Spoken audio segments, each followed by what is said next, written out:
sorry, this is so weird. I'm trying to think of what I'm going to say. Well, hello. What is going on, you beauties? Today, we are reporting live from Cyprus, the country of Cyprus. And if you don't know where Cyprus is, look it up. I'm sure you'll be able to figure it out. I have been in this country for 2.5 weeks-ish with Rania and her family. We've been all over this entire island. It's beautiful. I have no idea what anyone's saying at any point in time. I have been desperately trying to learn Greek, but Duolingo has failed me. I don't know when I'm going to use the words, the elephant is green, but Duolingo was pretty sure I was going to use that every single day. But needless to say, regardless of where I am in the world, I'm still going to get you all these classroom horror stories that you are just literally obsessed with. I've gotten DMs from people saying that if I stop doing this series, it will ruin their life. I thought you were just hashtag quirky. That's dramatic. That's insane. That's a crazy thing to tell me. It's a good thing that you told me because you know that I'm a weakling and I'm going to do whatever I need to do to make you all happy. So if that means reading stories that keep me up at night, so be it. I also want to give a shout out for this episode. We're back with my editor, Caroline. Thank God. I'm not talented enough for this editing thing. I tried it on episode 24. It takes so long for me, and it takes so much less time for her and so much better when she does it. Caroline, I'm so glad that you're back. Thank God. The reason why Caroline didn't edit the last one is because she was on this vacation with us, and I can't tell her to work during vacation. That would just be wrong, and I don't want to do that to her. And we're going to do some horror stories. So let's get right to it. They stole a pickup truck? So you're over here kung fu fighting. How? And your friend is getting hugged to death? How? No. This is wrong. No. Global. We're freaking global. No.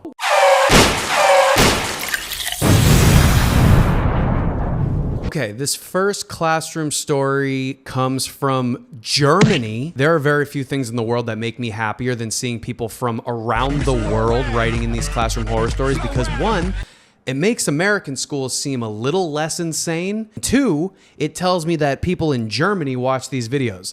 Put where you're watching this from in the comments, not your address. I'm saying tell me if you're from Arizona, not your blood type. Don't do that. Hi, Mr. J. Please call me Rick if that's okay. I'll accept it. I'm from Germany, Bavaria. Sick.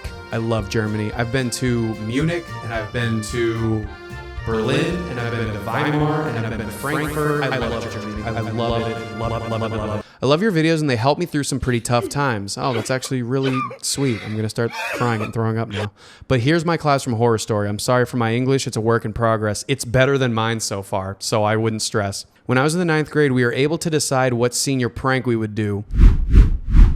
Oh, this is already going so south. Some of my classmates from my class in the parallel classes thought it would be a great idea to come to school the day before the senior prank to drink alcohol and snack on some broccoli. No. They had the key from our janitor to prepare the senior prank, and they ended up demolishing the toilets, lighting the trash cans outside on fire, and destroying the teacher's office. This isn't even a prank. This is arson. This is breaking and entering, and this is wrong. The next day, we were all brought into the cafeteria, and we were asked who it was. Who did it? What, a whole class full of the people, and they're just going to raise their hand? No. No. Nobody spoke up, yeah. And the principal threatened that we all had to pay for the damage if nobody would speak up. So we had no graduation party, but also nobody had to pay. At least that was my last update I had on that. Our principal said he wouldn't talk about it after the ceremony where we would get our certificate for graduating school, but he kept bringing it up again and again. If you want to get kids to snitch on each other, take away something that they all want, and they'll start pointing fingers faster than you can imagine. We have a main teacher who is responsible for one specific class every school year who was so annoyed that they cut off the principal and told him not to talk about it anymore. This is unacceptable. A week later, we found an article in our local newspaper where our principal was talking about what had happened the day before and said all the kids from the graduation classes were involved in it.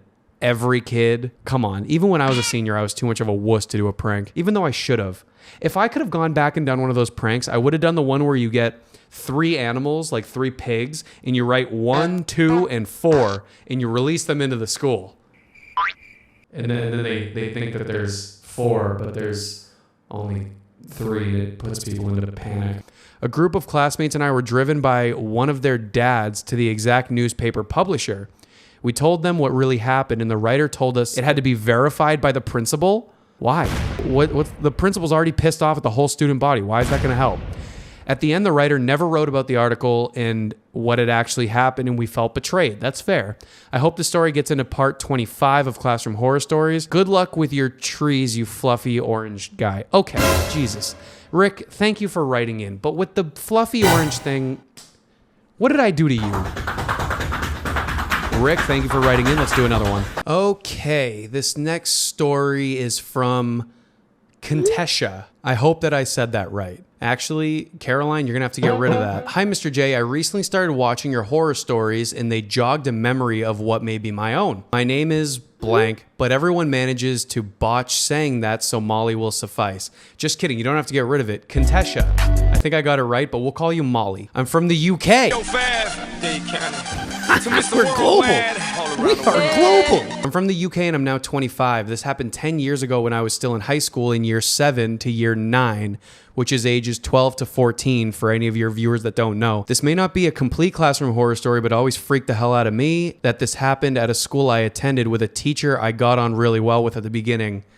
You are stressing me out already, and I'm scared. Whenever you guys say that it's not that bad of a horror story, it's like the worst thing I've ever seen. I have no idea how to start this, so let's go ahead with my biology teacher, who I'm gonna address as Mr. B. He always gave off such weird vibes in our classroom. The seating plans he used always felt a bit odd, where he would seat the girls. They would be in the front row or the end of each tables. Oh God. And the tables were laid out in 2 rows of 5 with an aisle down the middle. The girls in our school were not allowed to wear trousers, skirts only at the time. Trousers, skirt. Oh, you couldn't wear pants, you had to wear skirts? What? That's weird. This subsequently changed after Mr. B left the school. Okay, now I'm worried. It also felt insanely suspicious about how many pens Mr. B would drop in classes. No. Poke their little heads out of the... No. I don't like Mr. B. Mr. B is not good. Literally get any other job. Mr. B would drop pens in class and take a while to retrieve them, complaining about his bad back every time he bent down to pick them up. But we never thought much of it back then, but we were 14. Oh my God. You're joking. Mr. B would sometimes substitute for our PE lessons as well, and would insist on walking into the girls' changing room without knocking. Barely a tap on the door for warning and check if we're all ready and getting out of the room. But he wouldn't just stick his head in, he would walk in the door all at once.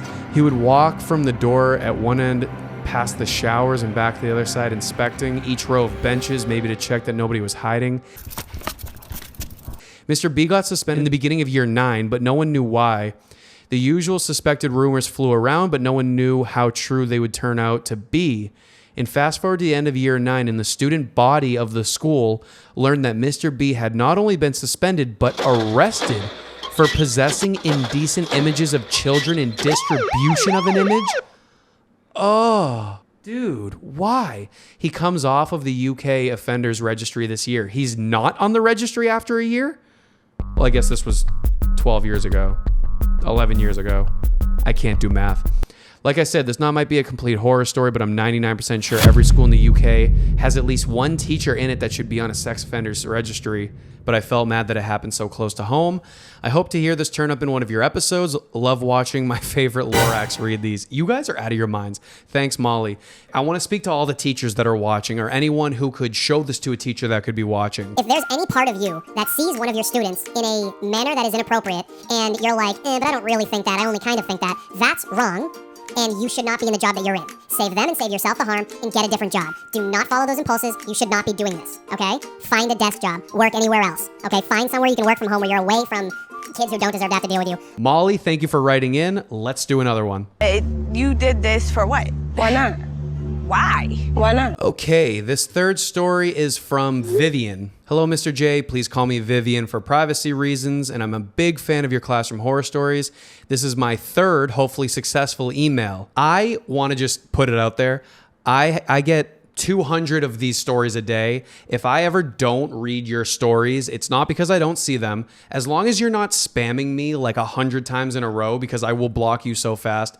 Eventually, I try to get back to the ones that were sent before. So Vivian, thank you for your patience. I appreciate it. This takes place in my elementary school playground in Florida. All right, we're back in the States. My friends and I were very into the Wings of Fire series in that we would role play as dragons during recess with our own powers and backstories. It was pretty cool.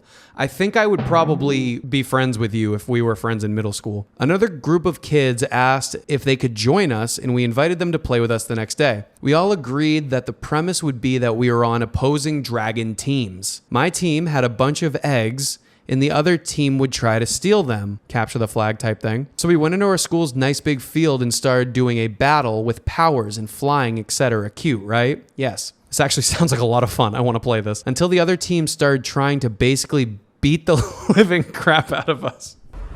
Yeah, hello, 911? You're playing dragons. One kid in particular kept trying to punch me in the face and say a bunch of degrading comments during dragon battle time.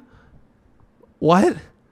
At that time, I had almost 10 years of martial arts training under my belt, so thankfully, I came out unharmed. Okay, you big badass. My friends weren't so lucky. Thankfully, no one died, but one friend who is tiny was squeezed so hard she almost passed out. So you're over here kung fu fighting. How? And your friend is getting hugged to death? How? I don't know. Is that what's going on right now? Another two friends were being chased relentlessly by another two kids, and another kid was hit in the face several times before his face was slammed into the ground. Jesus. The fighting only happened for 5 minutes before our teachers noticed. 5 minutes is a long fight. 5 minutes before our teachers noticed and started screaming at us to stop. Yeah, stop. You're supposed to be dragon fighting. They took us all out of recess and they said we were in huge trouble. And while we tried to explain that we were the ones getting attacked, they took us out anyway.